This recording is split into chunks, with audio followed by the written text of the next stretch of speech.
Dice que está grabando. Ya. Sí, ya. Ahora Listo. sí. Bueno, hoy nos acompaña el doctor Rigoberto Vanguero. Él es PhD en Humanidades de la Universidad del Valle.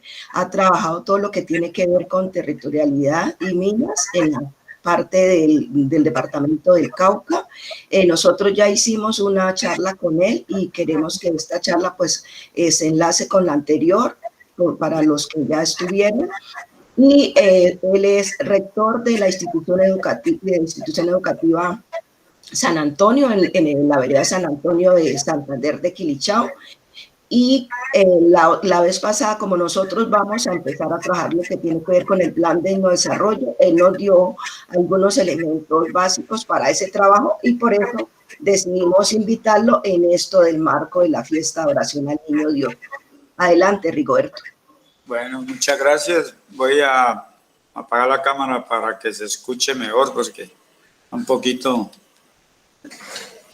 está un poco molestando el sonido, ¿no? Listo. Entonces, Rigoberto, tenemos como unos 30, 40 minutos para hacer la presentación y allí ya hacemos las preguntas, Sí. hacemos como un diálogo, un espacio de más o menos una media hora. Adelante. Correcto. Bueno, como buenos días a todos los participantes.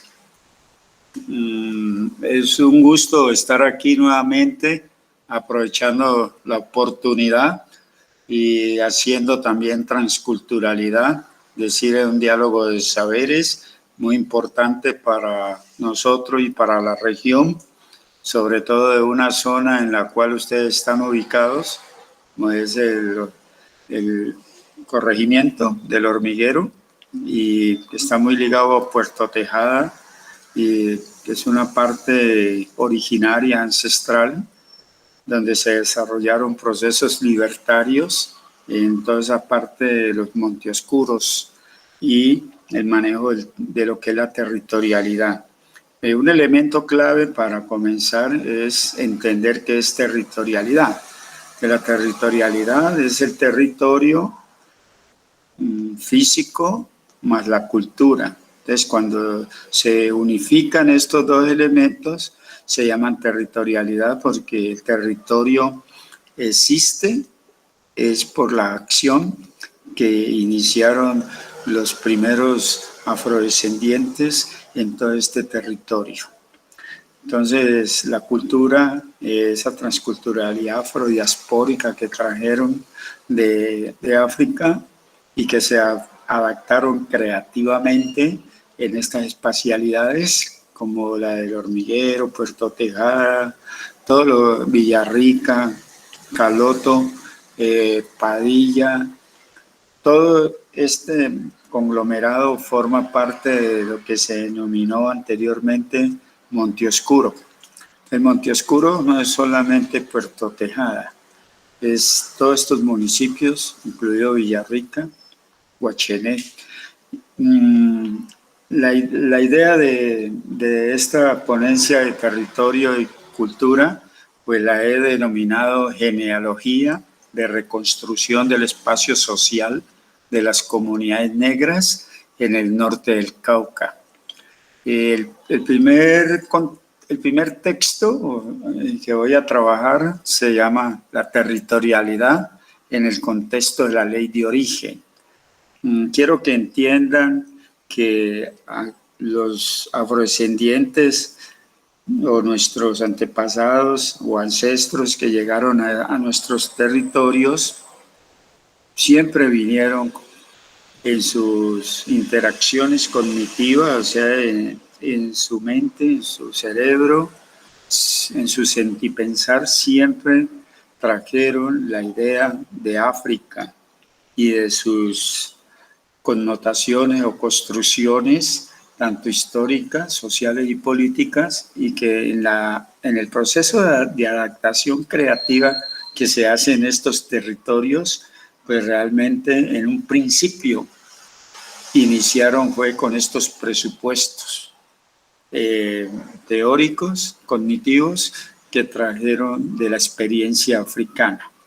Es decir, el continente africano tiene una simbología muy importante, tiene unas lenguas, hay unos lenguajes y también hay un sistema cultural basado en diferentes culturas. Entonces, en la civilización que llegaron a estos territorios, nosotros somos bantú. Entonces, el bantú es, además de ser una lengua, es una cultura que está nominada en el centro de África. ¿Sí? Entonces, ustedes pueden encontrar culturas como las del Congo, Etiopía, pueden encontrar Laos, Calabar, todos en la parte de Nigeria también tiene una parte fundamental, a pesar de que son yorubas, también de ahí proviene. Y de todo eso que les estoy diciendo se encierra en un concepto que se llama la cultura NOK, N-O-K. Esa cultura NOK es precisamente donde el africano que llegó a estas tierras tiene su ley de origen. Y quiero ser claro, la ley de origen en América Latina no, nuestros afrodescendientes no tienen esa ley de origen. Son ancestrales porque estos territorios no pertenecían inicialmente a ellos. Fue una lucha titánica para conseguir lo que se denomina adscripción territorial, para mantener lo que son las parentelas, o sea, los troncos originarios de lo que ustedes conocen como familia ampliada y que llegaron de África y acá se instalaron en un principio. Luego fueron renaciendo. Renacer es, pues, se fue acumulando en la memoria y a través de la oralidad se mantiene alguna conexión con África. Pero realmente llegó un momento dado en que les tocó hacer lo propio. Y estas comunidades, como la del Hormiguero, el Puerto Tejada, Villarrica, todo, les tocó renacer nuevamente, es decir, empezar a construir lo propio. En eso hay una discusión muy fuerte con lo que se llama huellas de africanía, que pues realmente lo de huellas de africanía aún es un concepto que algunos antropólogos, historiadores no lo ven así. Es decir, se ve, es la construcción propia. Obviamente que hay una influencia africana traída a través de la diáspora. Más que todo, la diáspora es un proceso transcultural. El transcultural quiere decir unos conocimientos que trajeron, unos dispositivos mentales que trajeron de los pueblos africanos hacia nuestro continente y especialmente en esta zona del norte del Cauca, ¿sí? Que anteriormente no se llamaba norte del Cauca. Ese es un concepto hegemónico de la distribución geográfica. Era el Valle del Sur del río Cauca. Ese es el propio nombre ancestral que se tiene para estas comunidades. Y máximo cuando la comunidad del Hormiguero por allí está pasando el flamante río Cauca. Es decir, que son comunidades denominadas de río, ¿sí? Y a través de ese río hicieron sus cultivos, su autonomía alimentaria, trabajaron en el territorio la navegación, ¿sí? En las chalupas, en las lanchas, todo aún se maneja ese tipo de navegación y también la relación del hombre afro, pues realmente con la selva en otros tiempos. Esto es bueno que tengan claro el concepto de ley de origen, porque precisamente la construcción de las espacialidades y la interacción de sus dinámicas sociales, políticas, ideológicas y prácticas que se dan y que se dieron en este territorio es importante para el análisis porque allí se definió la existencia de un proyecto político de territorio. O es decir, a través de lo que es el cimarronaje. El cimarronaje tiene varios puntos, ¿no? El cimarronaje simbólico, que es como la parte de la religiosidad jugó un papel importante y aún, y también el cimarronaje de la huida. En estos territorios las comunidades construyeron poder o autonomía, la autonomía se define como la producción de espacio por parte de la población negra, o sea, de lo que son estos municipios que les hablé allí.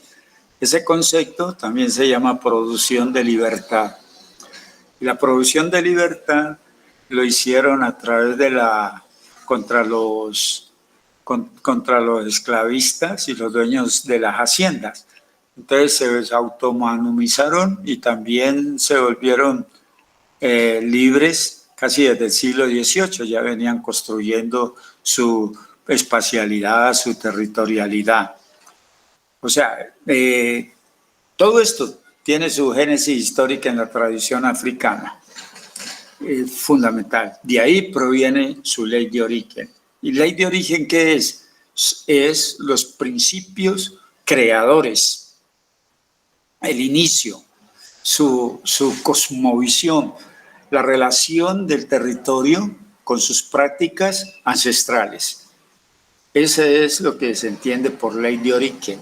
Es decir, hay un orden de la naturaleza, hay una forma de ser y estar en el mundo que solamente lo puede entender el afro, ¿sí? Y que tuvo que luchar lucha aún contra el dominio, contra un poder colonial que aún persiste. Sin embargo, en la ley de origen el hombre afro se expresa siempre colectivamente y tienen comunidades con un profundo sentido cósmico que el hombre de afuera, el hombre occidental no ha podido entender, y siempre lo que no comprenden, por ejemplo, lo van negando precisamente por la estructura colonizante que nos alberga, ¿no? Que aún persiste, creo, y que se continúa reproduciendo en la sociedad actual. Eso lo hemos visto con todo lo que es el racismo simbólico y también el racismo múltiple. Eso lo vemos. Bien.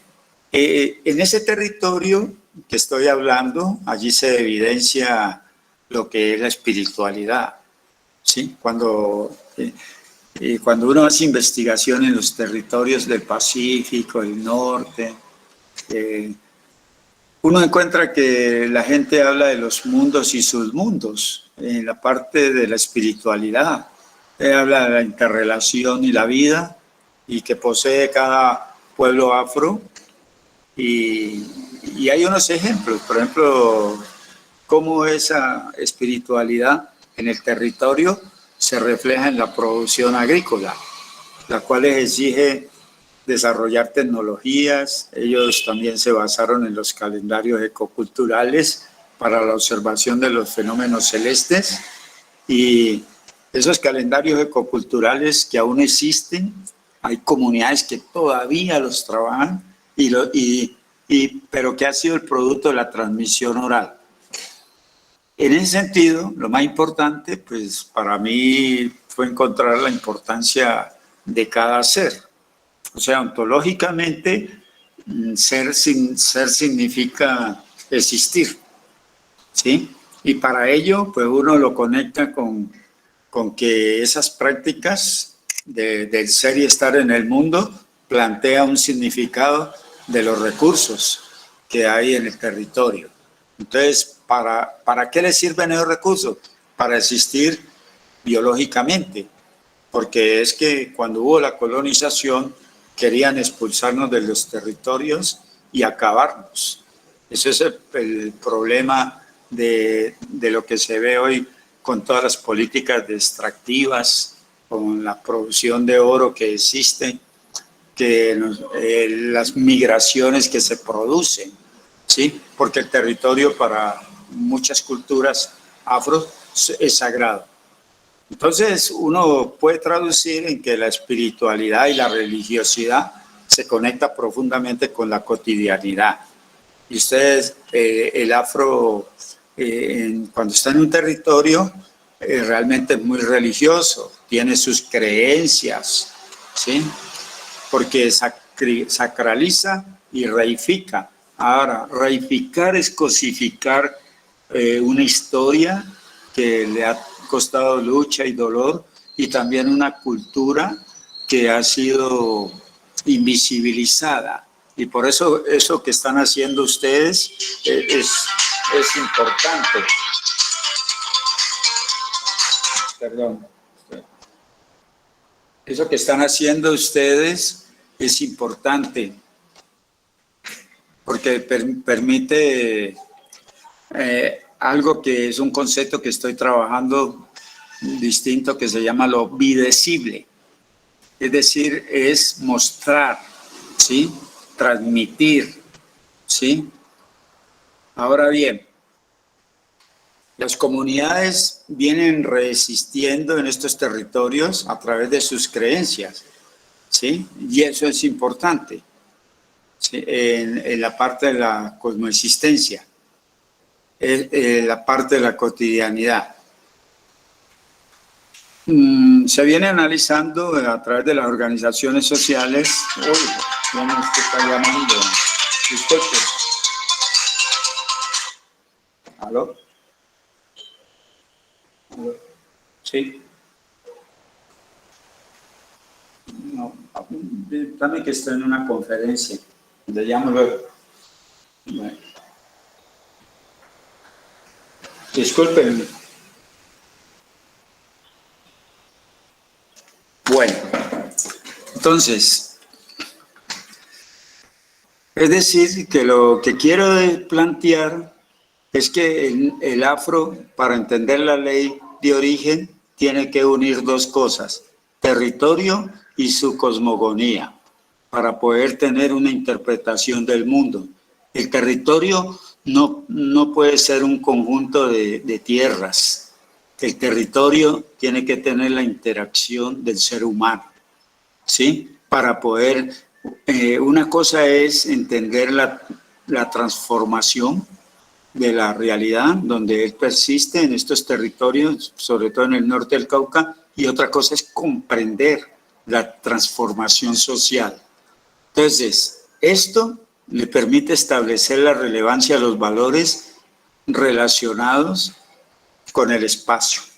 O sea, hay dos cosas aquí que necesito explicar. Una cosa es el territorio y otra cosa es el espacio. Entonces, el territorio es el conjunto, geográficamente es el conjunto de espacios, pero en los espacios también están los lugares, y hay lugares sagrados y lugares profanos. Por eso, estos espacios tienen un tiempo, y el tiempo que se sucede, por ejemplo, cuando de los sagrados se sucede en lo que hoy están celebrando ustedes, que es las adoraciones. Lo que están haciendo ustedes como parte sagrada es una reactualización de las prácticas ancestrales que ustedes aún conservan. Entonces, ese tiempo no está dentro del tiempo lineal que se maneja. No, ustedes están reactualizando. Cada año reactualizan el mito, ¿sí? El mito de las adoraciones, el mito de las fiestas, ¿sí? Y eso es una manera de estar en el mundo, es una manera de ser, de lo que ustedes consideran su espacio social. Eso es importante. Ahora bien, dentro de ese marco que estoy hablando, un espacio sagrado nos permite establecer una concepción propia, ¿sí? ¿Sí? Para vivir plenamente, y eso es lo que ustedes están haciendo. Por el contrario, Cuando llega lo profano es cuando se aplica las danzas, la musicología, las adoraciones, la funebria, la liturgia, la fiesta. Pero resulta que este tiempo, ¿sí?, que es profano, porque así nos dicen que es profano, este tiempo mantiene la homogeneidad y la cohesión de la cultura en el espacio. Por eso ustedes están haciendo hoy eso, ¿sí? Porque eso le permite continuar con el mito de generación en generación. La memoria juega un papel importante. Mire que hemos hablado de dos cosas, de las prácticas espirituales y las prácticas culturales agrícolas, ¿sí? Para poder entender una manera del afro de estar en el mundo. Que uno puede encontrar, por ejemplo, en las prácticas culturales agrícolas, cuando usted va al campo y habla con los mayores, ellos traen a la memoria sus creencias, las leyendas, como los llamados mitos. Uno encuentra que en el territorio se puede encontrar el duende, hablan de las brujas, de los espantos, de los muertos zombies que transitan y viven los límites geográficos de los territorios. Pero estos que estoy nombrando, también son controladores del medio. Anteriormente se denominaba la espacialidad, o sea, el espacio social. Se decían que salían los muertos, que salían espantos, pero esa era una manera de controlar el territorio a los jóvenes para que no dañaran la biodiversidad. Y en el Pacífico, por ejemplo, sale el riviel, que es un pirata que se encuentra en el mar, pero eso permite controlar que acaben con la pesca del camarón y todo a medianoche. Entonces mucha gente no sale por miedo a los espantos, pero son formas que están en la oralidad, son formas mitológicas de mirar una espacialidad. Y estos a la vez pues recrean el imaginario y sus lógicas de territorialidad. Además ellos evocan y hay prácticas que recuerdan todavía en el territorio. No sé si ustedes conocen el concepto de la mano cambiada, ¿sí? Y también son sistemas de reciprocidad. La mano cambiada es que yo te doy y tú me das. Es como un Ubuntu, ¿sí? Ubuntu es un sistema de convivencia, es decir, es un sistema de humanidad, de reciprocidad, de trueque. Es una concepción de intercambio de productos y alimentos para existir. Y esas prácticas han sido contadas, narradas a través de la oralidad. O sea, este es un círculo interminable y que involucra a todas las familias afros integradas por padres, hijos, abuelos, tíos, de padre y madre. Están los sobrinos, los primos y va hasta la quinta generación. Y cierran ese círculo con el padrinazgo, que si bien tiene raíces judeocatólicas, porque el padrinazgo no es de la cosmovisión afro, el padrinazgo es cristiano. Entonces, pero sin embargo se lo ha anexado porque sirve para preservar las generaciones y aumentar la población. Es decir, el ser compadre, ser padrino, tiene una responsabilidad con la familia, o sea, la llama familia ampliada porque cuando algún miembro se muere de la familia, donde uno es padrino o es compadre, uno tiene que asumir la responsabilidad. Por eso se llama así, familia ampliada. Y eso tiene su explicación porque provienen de un tronco común, de una parentela desde África. Yo pienso que los afros, a pesar de que los tuvieron confinados en las haciendas y en las minas, en los reales de minas, explotándolos en la parte cuando existió el colonialismo, ellos recontextualizaron su propia cultura frente a ese colonizador o propietario de la hacienda en los reales de minas. Ahora, ¿cómo lo hicieron? Pues bajo la premisa de la no territorialidad o adscripción territorialidad por tener tierras, sino porque le interesaba resistir, que es lo importante, para obtener la libertad. ¿Sí? Hay una frase muy importante y es de que el sistema de conocimiento de los afros no es el territorio, sino la libertad. Y siempre ha sido así, porque cuando llegan de África a Cartagena de Indias, pues realmente no tenían tierras, venían esclavizados, ¿sí? Pero sin embargo, hicieron estrategias y tácticas para buscar la libertad. Era el principal fin, la libertad. El territorio luego lo conseguirían, e incluso hasta el momento actual, mucha gente afro no tiene territorio. No, todavía están en ese proceso. Y por eso los consejos comunitarios es importante el papel que ellos juegan, precisamente para tener tierras colectivas que les permita subsanar el concepto de propiedad para la gente de afro. ¿Sí? En ese sentido, ellos no pensaban en una libertad romántica, como lo que se planteaba en los derechos del hombre, ¿sí? Sino una producción de libertad real que fue estructurando cuando estaban en las minas, ahorraban el ahorro interno, o sea, iban acumulando oro de las minas y así lograron autonomizarse. Compraron la libertad al hacendado y propietarios de las minas. Además, pues tenían un firme propósito. La libertad y las estrategias que ellos implementaron, porque no eran ninguno desconocido, ellos ya tenían vastos conocimientos cuando llegaron aquí a estas tierras sobre comercialización.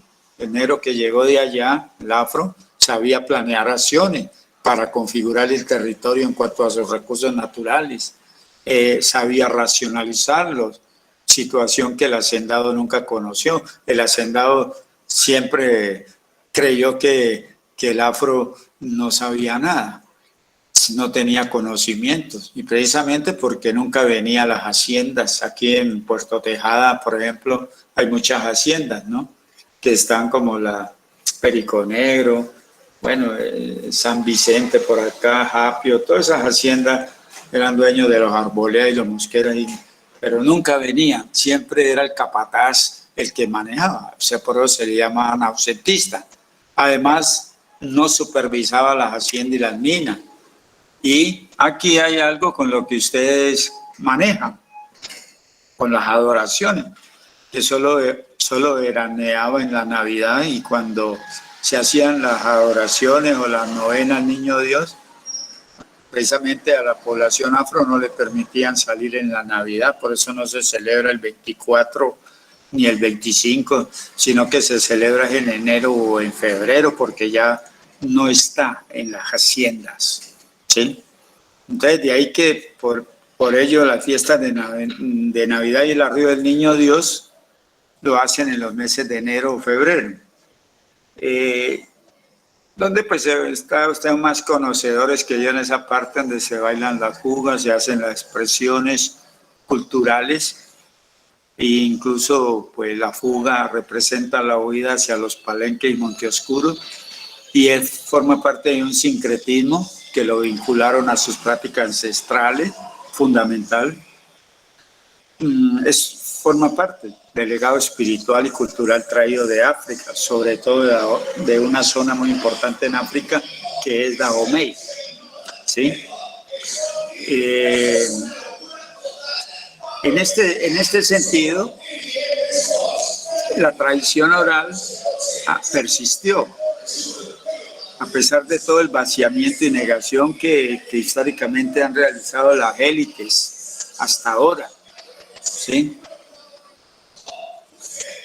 Entonces, yo hago una pregunta para que la tengan allí a ver si ustedes pueden ayudarnos a responderla entre todos. ¿Cuál es la base de la resistencia de los pueblos negros de Colombia? O sea, implicando pues que resistencia quiere decir pervivir, ¿sí? Existir, luchar para existir. Entonces, ¿cuál fue la base de la resistencia de esos pueblos negros que llegaron de África aquí a Colombia? Sin embargo, pues la idea es que algunos autores y antropólogos afirman que es en la religiosidad que se plantea la base, porque ese es como el fundamento de la vida. O sea, África es un continente que está atiborrado de simbolismos religiosos, ¿sí? Y cuando llegan a estos territorios de acá, de América, de aquí en el norte del Cauca, pues se encuentran con que el territorio tiene dueños, tiene otras personas que no dejan, no corresponden y prácticamente esclavizan a la gente, ¿sí? Pero sin embargo, alrededor de estas estructuras de lo religioso, ellos construyeron ese fundamento de la vida, de la existencia de ellos. Ahora, a mí me parece que ese es un punto delicado, que es el valor de la familia extensa, lo que es la parentela. O sea, aquí surge algo muy importante, que es la concepción de la mujer.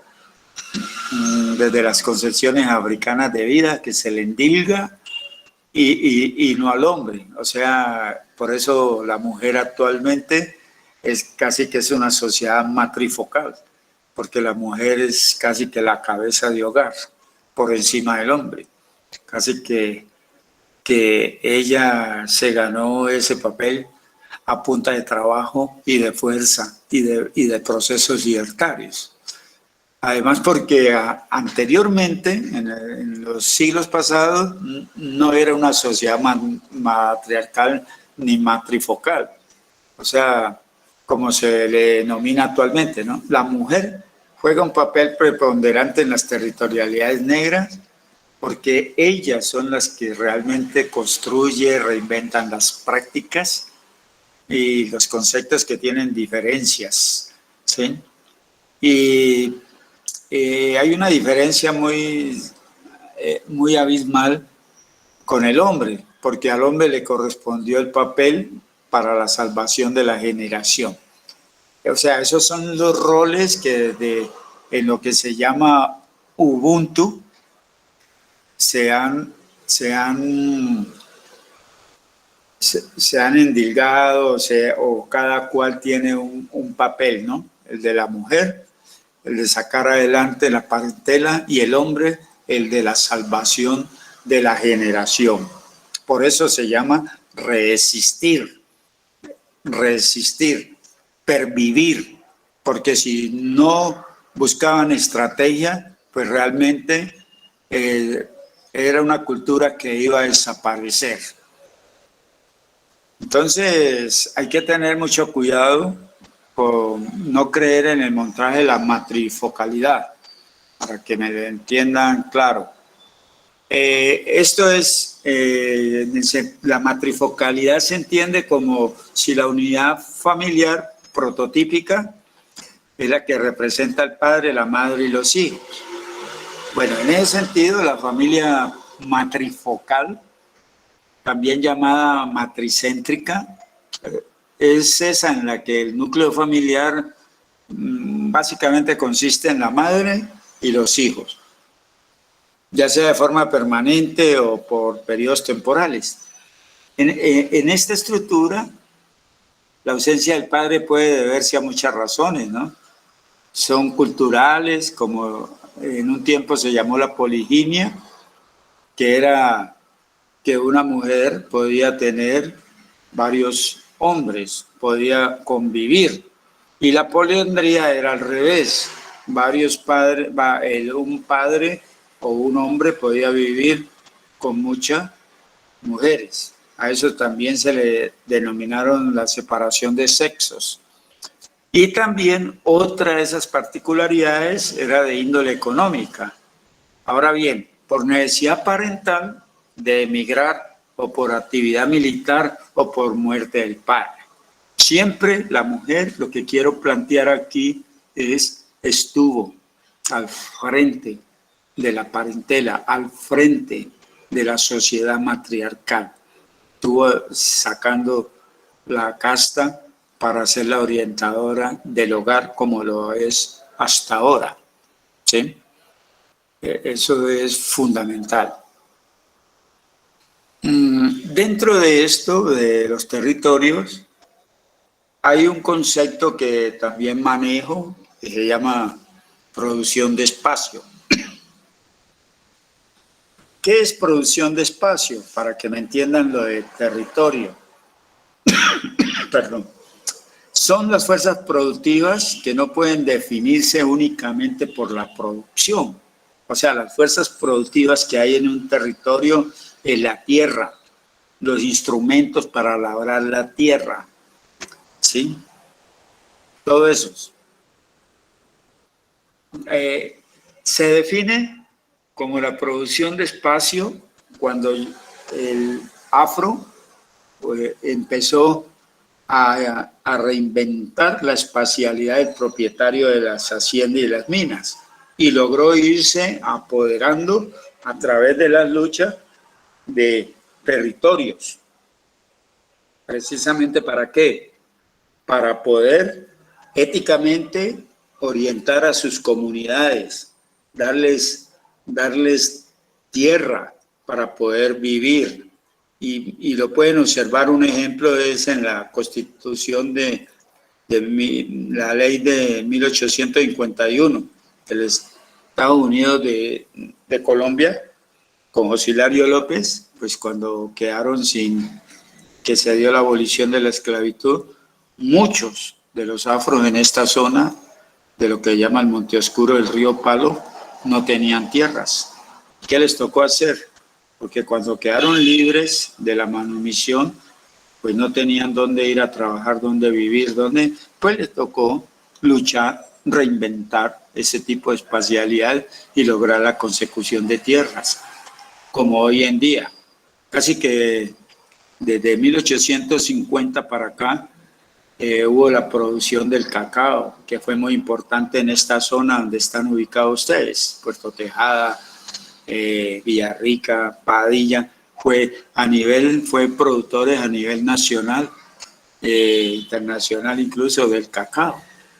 Sin embargo, las luchas con las clases elitistas de Valle del Cauca y las del departamento del Cauca hicieron que se apropiaran de los territorios para sembrar lo que hoy ustedes conocen como los cultivos de caña de azúcar, que lo único que ha hecho eso es traer problemas en esos territorios que antes les pertenecían a las comunidades negras y que hoy en día los consejos comunitarios están en la obligación de reclamarlas, porque esas tierras fueron de ellos a partir de 1851 para acá, sobre todo en la época de 1910. Entonces, mire todo el proceso de lo que es un territorio, cómo se construye, ¿no? Entonces, ese proceso de resistencia que estoy hablando, ellos lo fraguaron desde su pensamiento y conocimientos ancestrales afrodiaspóricos, es decir, de la diáspora africana. Y allí hay una ruptura epistémica, o sea, hay una ruptura de conocimientos a través del sometimiento y la imposición de otra manera de ser y estar en el mundo. Y la idea no es construir una identidad individual, no, tiene que ser una identidad colectiva, articulada a su cosmovisión. O sea, cuando hablo de cosmovisión estoy hablando de la relación que tiene el territorio o la materialidad con la espiritualidad, ¿sí? El territorio con la naturaleza, de algo que venimos hablando, que es lo del mundo, ¿sí? que el Muntu, por ejemplo, yo les he hablado a ustedes en la anterior charla, se traduce como la fuerza vital de las comunidades negras. Este término proviene de lenguas africanas bantúes, que hablé de los bantúes, y se constituye en el radical NTU, que expresa la noción general del ser. Ese NTU quiere decir ser, y hay un elemento clasificatorio que dice MU, que designa un ser con inteligencia y voluntad. Eso es lo que quiere decir Muntu, ¿sí? Y correspondientemente, Muntu se podría traducir al español como ser humano o persona. Para cuando ustedes lo escuchen, ya saben qué es, ¿sí? De eso destaco que en la ontología relacional del Muntu africano, o sea, cuando hablo de ontología relacional, estoy hablando de las características del ser, el hombre, tanto individual como colectivo, ¿sí? No existe como un ser aislado, por eso estoy hablando en ese tipo de relacionalidad. En cambio, el ser siempre implica relacionarse no solo con otros seres humanos, sino también con el mundo natural y espiritual. Bueno, en un texto que hace poco salió publicado, que se llama Historicidad y culturalidad en el norte del Afro en el norte del Cauca, hay un artículo sobre eso. Allí escribí, y lo pueden buscar, o si no yo les envío el PDF para que amplíen, ¿correcto? Entonces, eso es como lo vital. Bien. Listo. Entonces, ya con muchas gracias, Rigoberto, con esta charla que nos ha dado Rigoberto, ya creo que hemos ido ampliando nuestros conocimientos. Nos permite, como les digo, delinear aún más esa concepción que tenemos del plan de desarrollo para las que están aquí, que son de la Junta Directiva, del Consejo Comunitario. Sí. Tenemos bastante ya como elementos tanto para la parte de ancestralidad, que para nosotros es fundamental como pilar, como para la parte de territorio. Entonces ahí vamos a pasar a hacer ese diálogo. Nos quedan más o menos unos 25 minutos, y luego pasamos a la otra charla. Y yo veo que el Esaú Coro tiene la mano levantada, entonces el que quiera hacer su pregunta, ahí está la mano. Pican ahí, la mano levantada, piden la palabra y cada quien va haciendo sus preguntas. Los que recién llegaron en el chat, yo les dejé incluido ahí el enlace para que por favor se registren la asistencia. Muchas gracias. Entonces, Esaú, adelante.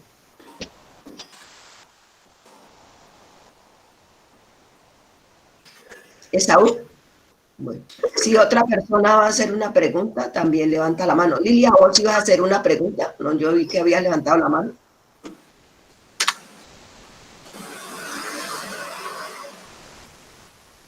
Ahí en el chat ya Rigoberto les colocó el correo para decir lo que estaba preguntando.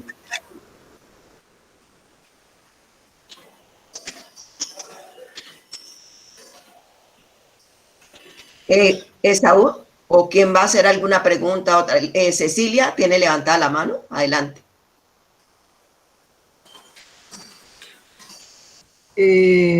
Gracias. Buenos días, profesor. Sí.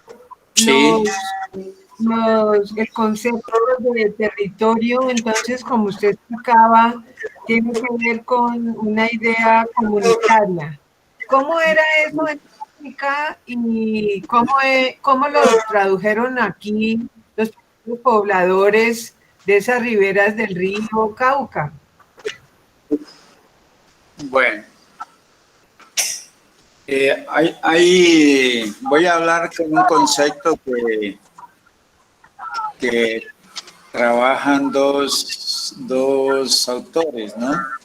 Uno es el profesor Sergio Mosquera del Chocó, en un trabajo pues que él ha realizado que se llama Visiones de la Espiritualidad Procolombiana.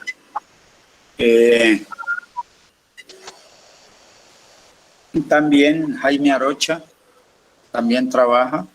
El problema de la relación es cómo el negro, digámoslo así, con respeto llega a estas zonas, y prácticamente él utiliza lo que se llama las riberas de los ríos, porque para ellos el río en África es sinónimo de gastronomía, porque ahí pesca, es parte de la religiosidad, y ellos precisamente hay una relación entre el río y el hombre, porque si ustedes se dan cuenta, casi todas las comunidades afros están situadas al pie de los mares y al pie de los ríos. Si usted va al Chocó y va a Tumaco, en Tumaco está el río Mexicano, y también aquí en el norte del Cauca está Guachené, Padilla, todos están articulados a la orilla de los ríos, de Totejada, ¿sí? Entonces, ¿qué pasa? Hay una relación que es espiritual entre el río y el espacio, eso se llama espacio, es un espacio sagrado, ¿sí?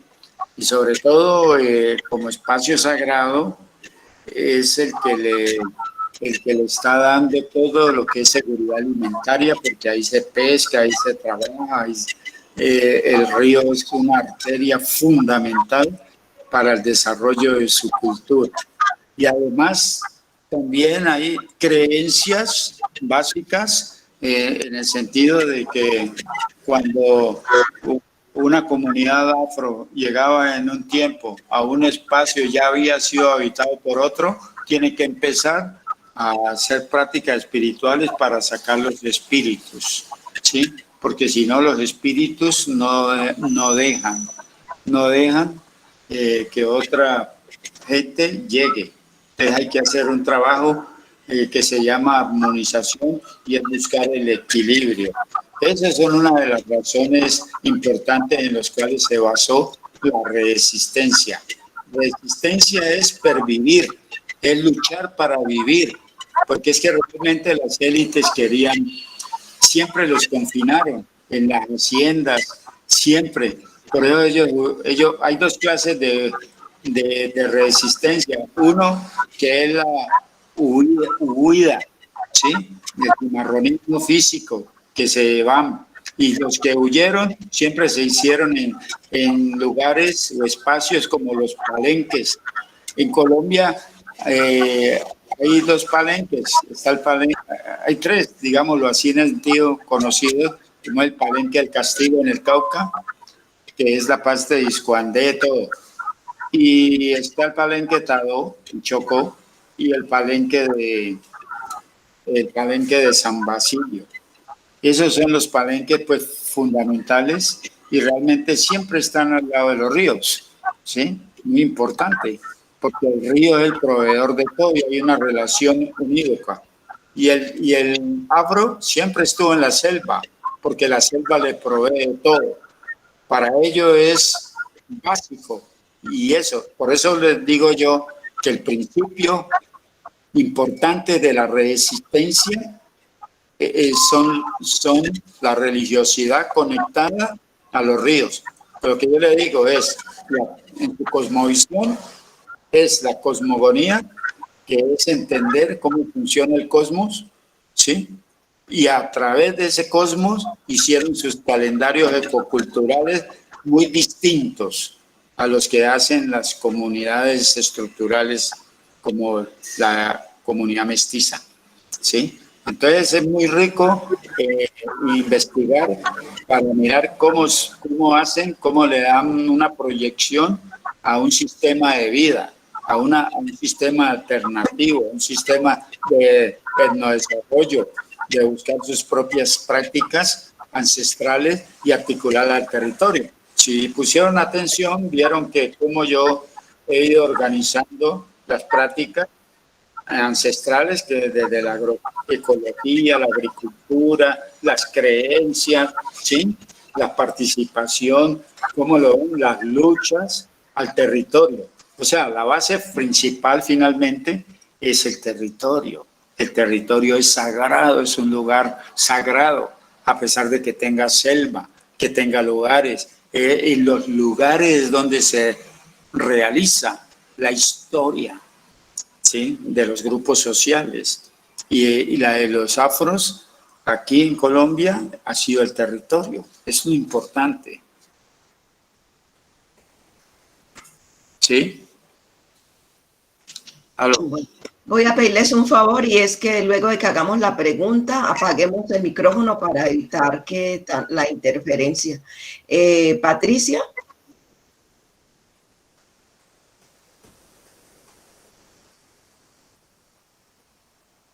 Patricia, si vas a preguntar, tienes que activar ahí en ese momento el micrófono. Tienes la mano levantada, Patricia. O Esaú, no sé si ya regresó. No sé.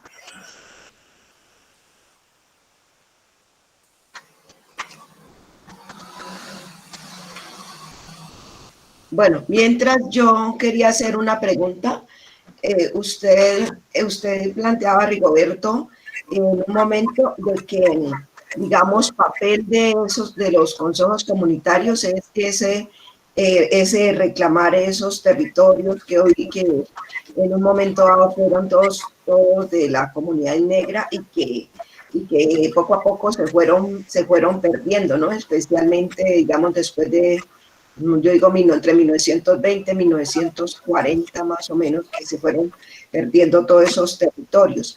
¿Cómo lograr hacer eso sin que se realice, digamos, como yo asistí a una conferencia el otro día que es como una reinterpretación de la justicia, o sea, es como un tipo de justicia propia y una cosa que tenga que estar más ligado como a la historia, ¿no? Como a la ancestralidad. ¿Cómo lograr hacer eso si todavía no, digamos, esa interpretación o ese manejo de la Constitución no se ha hecho?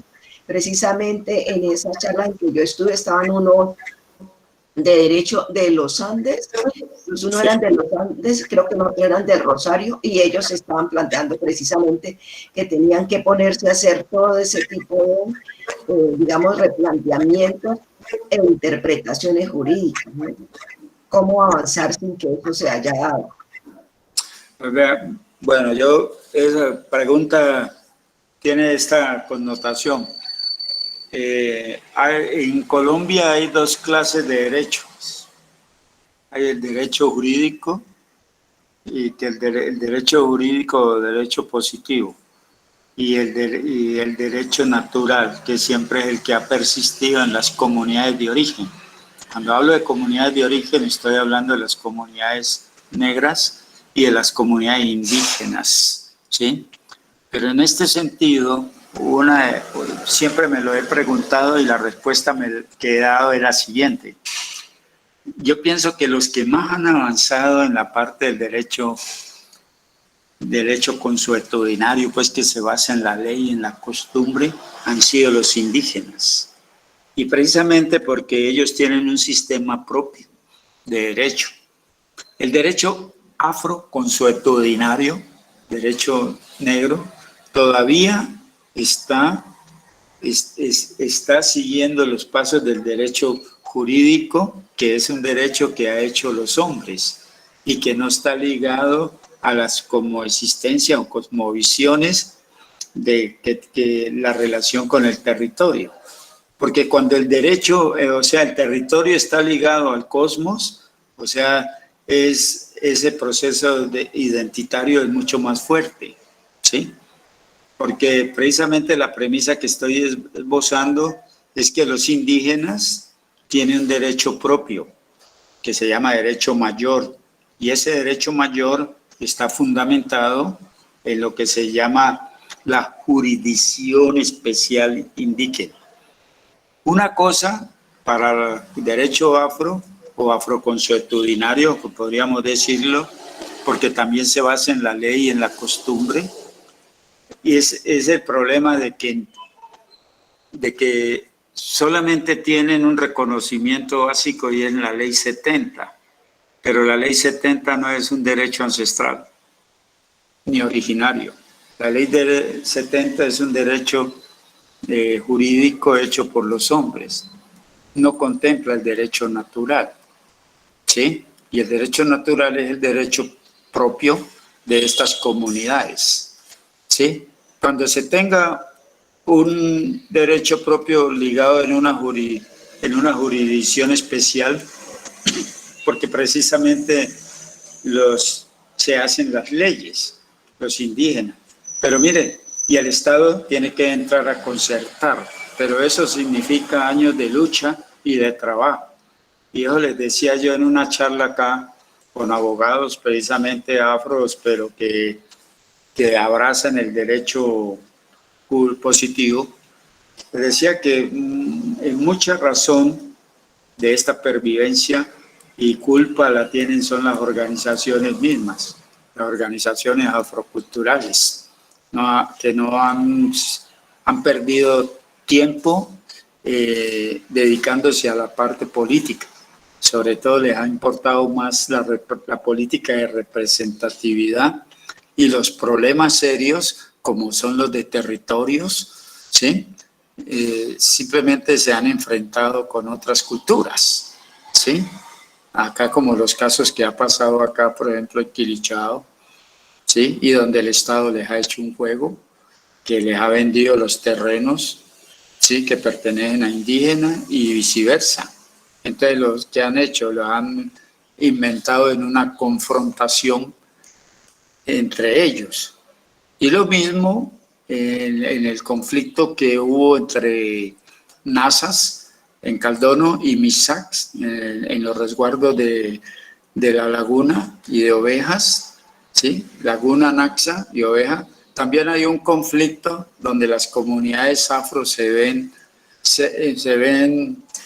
influenciadas, porque resulta que allí hay en la legislación indígena se habla de un ámbito, y entonces para ellos el ámbito es la población de Caldono, todo el territorio, pero resulta que ese territorio no solamente tiene unos actores indígenas, sino que también hay sociedades campesinas y también hay comunidades afros.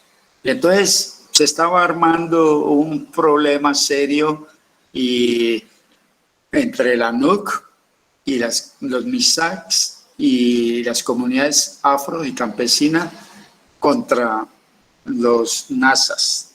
Pero allí, mire, cómo es el proceso intervencionista de una cultura cuando el derecho transgrede los límites y las responsabilidades.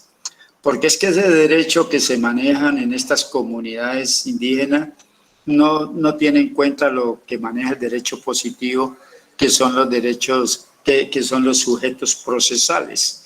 O sea, todo ese propósito, quiénes son, quién es el juez, quién es quién es el culpable, cuáles son los instrumentos del sistema acusatorio, todo eso no lo tienen.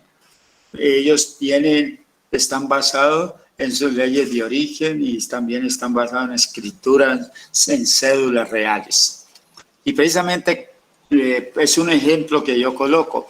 ¿Qué lograron los indígenas en este momento a partir del sistema de derecho propio? Lograron que el presidente Duque sacara una resolución o un decreto o una ley, no sé qué salió, donde se les reconoce los títulos en los resguardos de cédulas reales. ¿Eso qué quiere decir? Que se les respeta una gran cantidad de territorios. Es decir, dentro de mi saber y entender, porque yo no soy experto en derecho, pero sí leo y también escribo y entendí eso. Decir que son intocables. Pero eso, ¿cómo lo han logrado estas comunidades? Es a través de un proceso de organización. ¿Sí? A través de eso.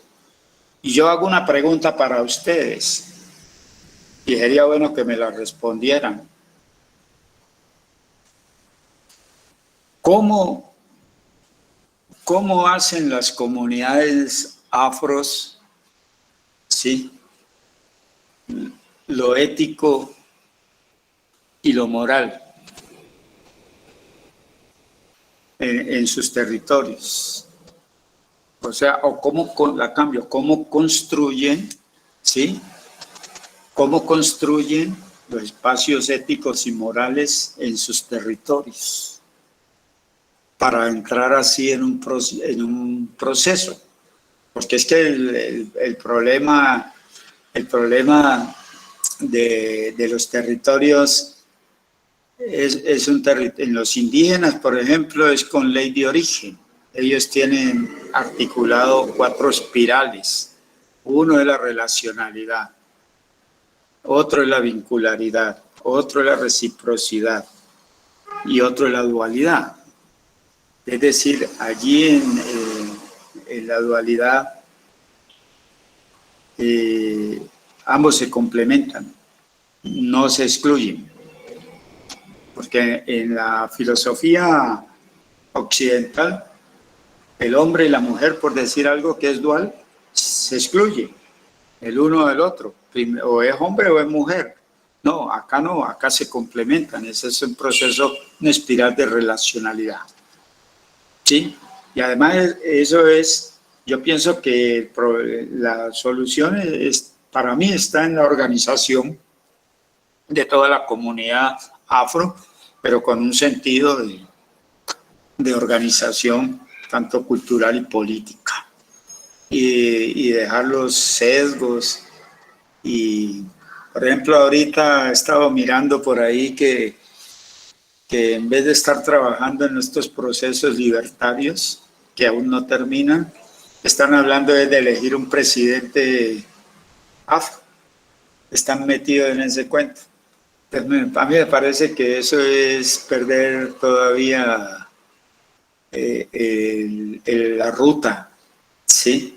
Entonces me parece que hay que dedicarse más que todo es a lograr a recuperar territorios que fueron ganados y que realmente el colonialismo fue despojándolos. Entonces es muy complejo, ¿sí?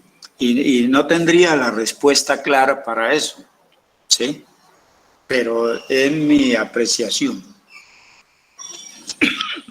Justo, pero digamos allí, por ejemplo, los indígenas tienen toda la parte que tiene que ver, ellos tienen todas sus cédulas reales. Digamos como que lo más cercano que uno podría tener en ese sentido, en términos de las comunidades negras, sería lo que tiene que ver con, digamos, los que adquirieron tierras, digamos, en esas escrituras que hay de 1800 o 1000 ¿qué? Es como, lo podría yo como más cercano, no sé, creo yo, porque yo tampoco soy abogado. No, sí, esa es porque, mire, por eso la historia es bonita porque nos da la razón. Cuando hubo las guerras de independencia, la primera reforma agraria que se hizo fue en 1851 y la hizo José Hilario López. Sin embargo, cuando se hace esa reforma agraria que llamaba Estados Unidos de Colombia hasta 1863, que duró ese tipo de gobierno, incluyendo el de Rafael Uribe, uno miraba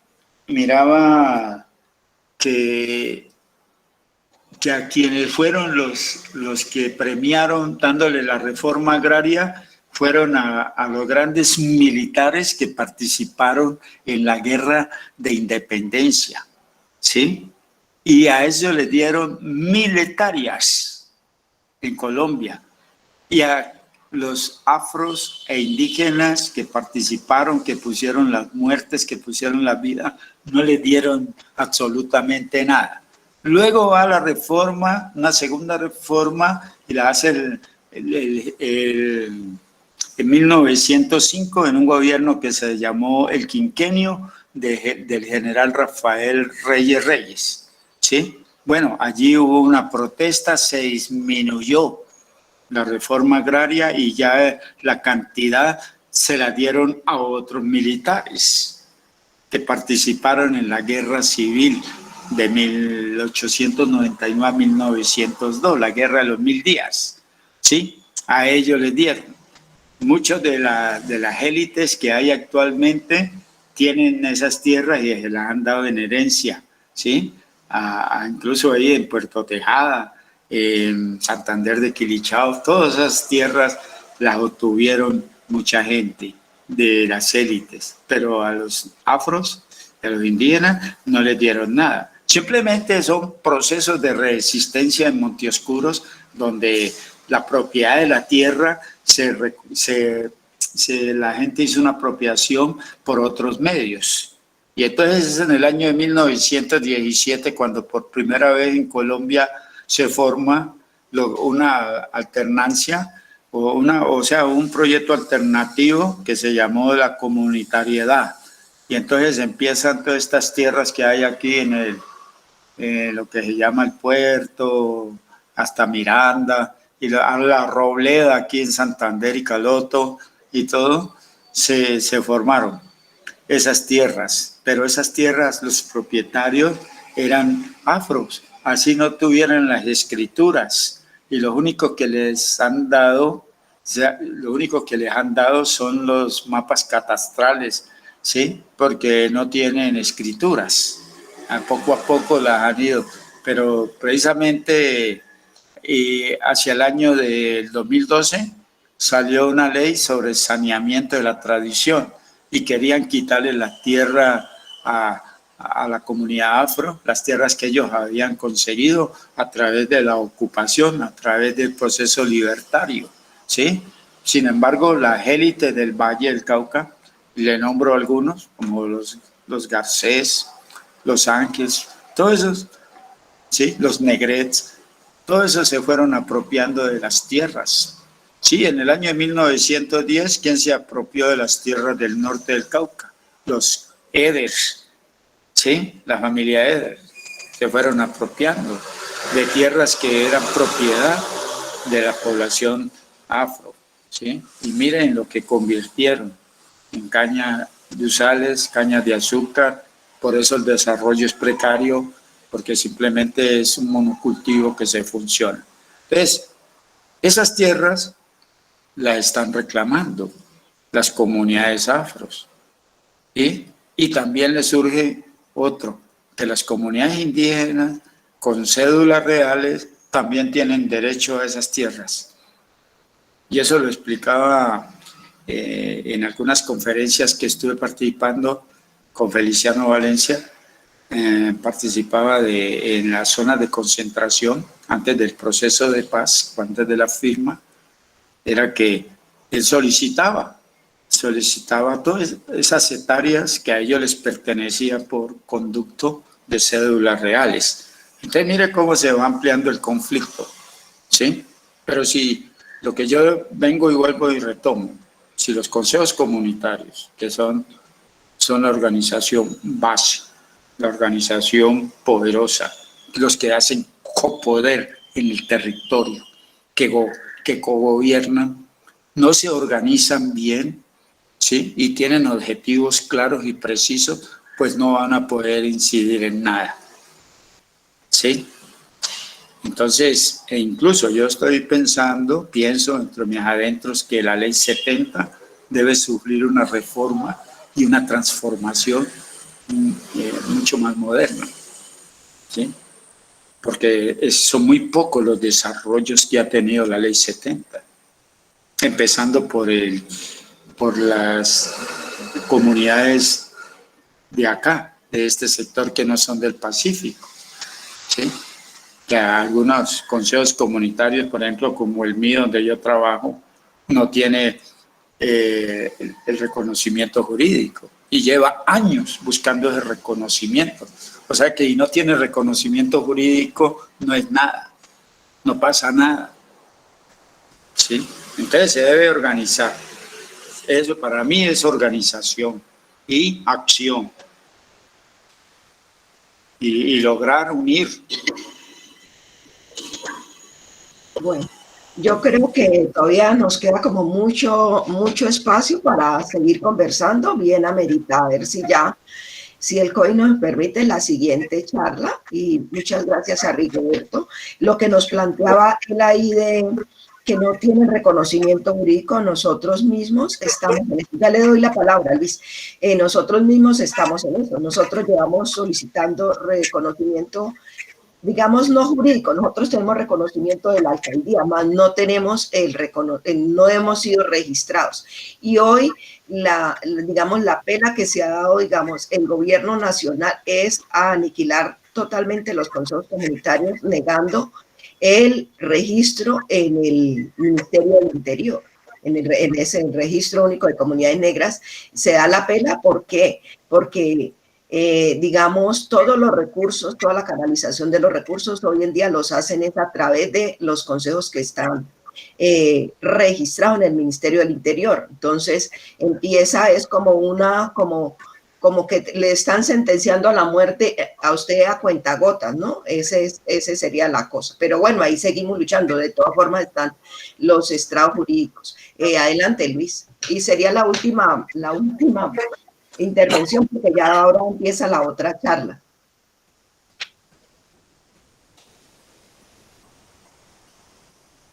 Luis Cortés había hablado.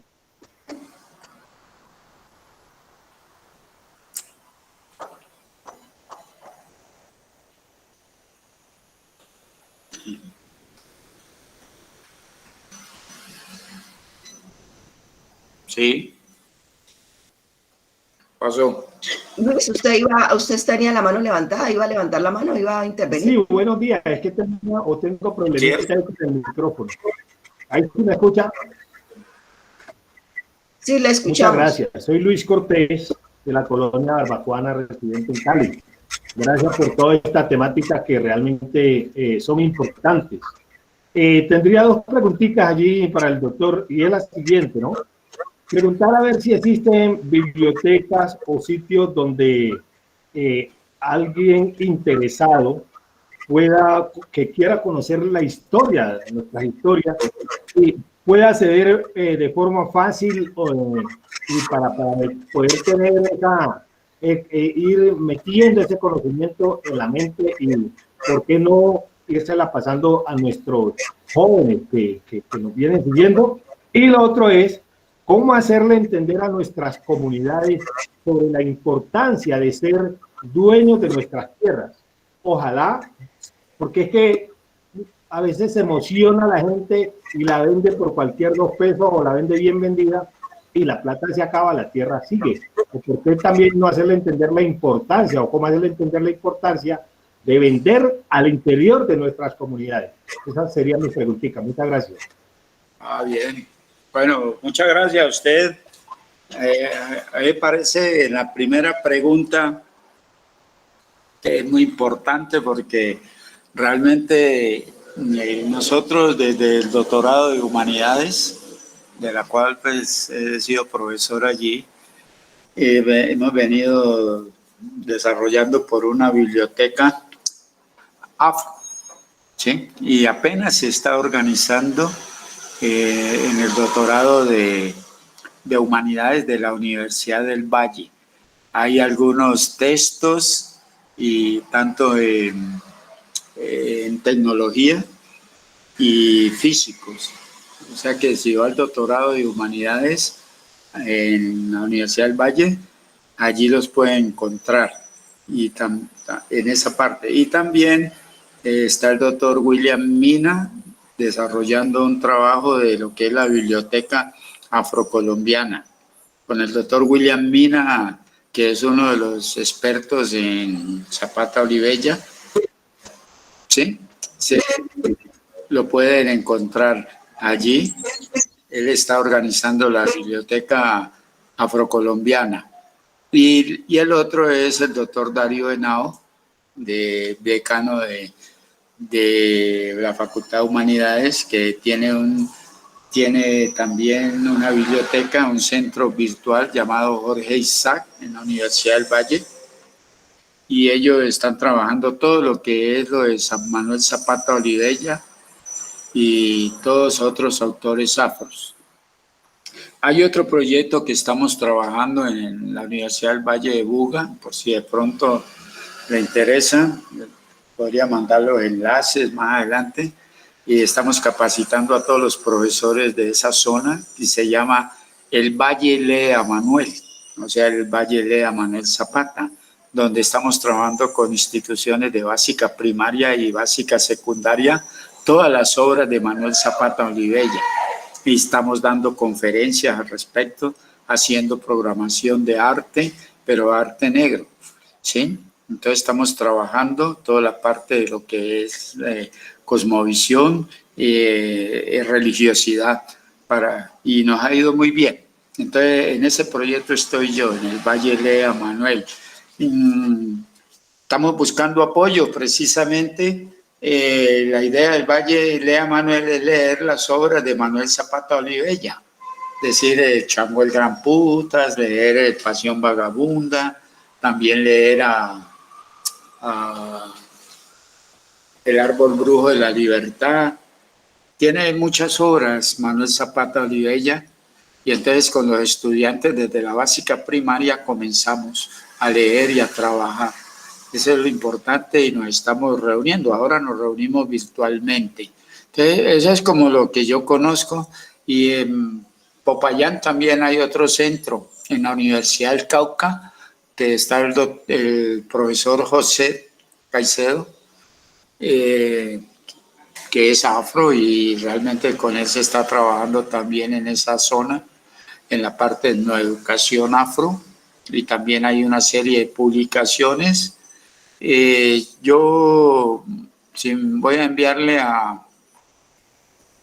aquí a la organizadora 2 correos míos para enviarle 2 textos míos de afros para que los reparta a todos. No sé si están de acuerdo o no. Claro que sí, como en los que todos llenaron el listado de asistencia, ahí se lo mandamos a esos correos. Bueno, sí, yo les mando un libro que se llama Territorialidad en los Reales de Minas, 1851 a 1930. Esto en el norte del Cauca. Y otro libro que salió hace poquito, que se llama Territorialidad, Historicidad y Culturalidad Afro en el norte del Cauca. Y otro libro que sale el 26, para mandarle el PDF, que se llama Derecho Indígena en Colombia. Pues yo les envío esos textos. Por ahora les envío los textos a su correo. Listo, bueno, muchas gracias, Rigoberto. Usted es Lucía, ¿no? Sí, señor, yo soy Lucía. Bueno, yo lo envío ahí. Listo, esa es la primera pregunta. Y lo otro es cómo hacer la importancia de las tierras, ¿no es cierto? ¿Sí? Sí, el señor preguntaba cómo hacer para concientizar a la población para que no regalara las tierras, porque la gente vendía las tierras y le daban algo ahí quedaba todo. Eso es lo que le entendí yo a él. Le doy un ejemplo que todavía es ancestral en la vereda del Palmar, en Santa Lucía se llama también, y Santa María, donde fue por primera vez el casco urbano del municipio de Santander de Quilichao. Estoy hablando por allá de los años de 1545, 1620. Había una práctica y era que quien iba a vender las tierras, la comunidad nombró, como se llama, un compromisario, o sea, alguien que investigaba quién era que iba a comprar las tierras, quién las iba a comprar. Resulta que me quedé aterrado haciendo investigación, que fui a Santa Lucía y me encontré que esa práctica aún persiste. O sea, no dejan vender las tierras, ¿sí? Primero tiene que ir donde un compromisario y él analiza la situación y él mismo sugiere si se vende o no. Y depende de la gente, porque pues él decía que muchas tierras se habían vendido muy regaladas y muy baratas, y también se le estaba vendiendo a la población indígena, y la población indígena, usted sabe que ellos van adquiriendo tierra y se van adentrando en los territorios y después forman problemas, ¿sí? Entonces la gente, lo que hace falta acá son estos espacios. Para el jefe Cortés, que me preguntó, son estos espacios de formación pedagógica e investigativa para hacerles concientizar. Porque es que yo tengo una inquietud y es que los consejos comunitarios, algunos se han dedicado más a la política de representación. Entonces eso no trae beneficios porque simplemente se quedan en personas y no se da a la colectividad, ¿sí? Entonces es importante que hayan estos espacios de culturización, espacios pedagógicos donde se hablen de todas estas temáticas y realmente se empiece a hacer una revisión, como me dijo alguien en el chat, de la revisión de los títulos. Eso es importante porque eso están haciendo los indígenas y para poder tener unas propuestas serias al gobierno nacional, ¿sí? Bueno, muchas gracias, Rigoberto. Vamos a dejar ahí porque yo creo que la mayoría se va a pasar a la otra charla. Entonces, quedamos, digamos, ya venimos en este ciclo. Pues esperemos a ver cómo nos trata la pandemia y organizamos otra charla. Ojalá esa charla ya sea presencial, pero que en esa charla ya y nosotros vayamos llegando con propuestas, o sea, ya tenemos bastantes elementos para que eso sea más un diálogo y no solo que nos quedemos escuchar, no, que la comunidad también plantee sus dudas, las inquietudes que tiene y que diga, nosotros creemos que acá lo vamos a hacer así. Mire esta parte de lo que plantean ahí de la persona que está siempre pendiente, analizando quién es el que va a comprar las tierras y todo eso. Entonces, son elementos que a mí me parece que se pueden ir incorporando en lo que nosotros conocemos como un derecho propio. Una cosa es llegar a la comunidad a unos acuerdos, porque si no nos ponemos las pilas, pues de aquí nos van a sacar, pero para antier, mejor dicho. Exacto. Sí. Entonces, bueno, le agradezco mucho a todos los asistentes, también a Rigoberto, su tiempo y su paciencia, que siempre nos ha venido acompañando, y como les digo, entonces quedamos atentos para que organizar la próxima charla ya con los correos. A los correos les enviaré el material que va a enviar Rigoberto y los estaremos invitando para la próxima charla. Muchas gracias a todos y los esperamos en el otro espacio, que es la charla de la fiesta oración al Niño Dios, que ya las personas empezaron a pegar ahí. Bueno, entonces nos vemos. Muchas gracias a todos. A ustedes y muchas gracias y buen día. Buen día, Rigoberto. Luego le llamo para concretar otras cositas, entonces luego le llamo. Tranquila, tranquila. Listo. Bueno, hasta luego a todos. Hasta luego.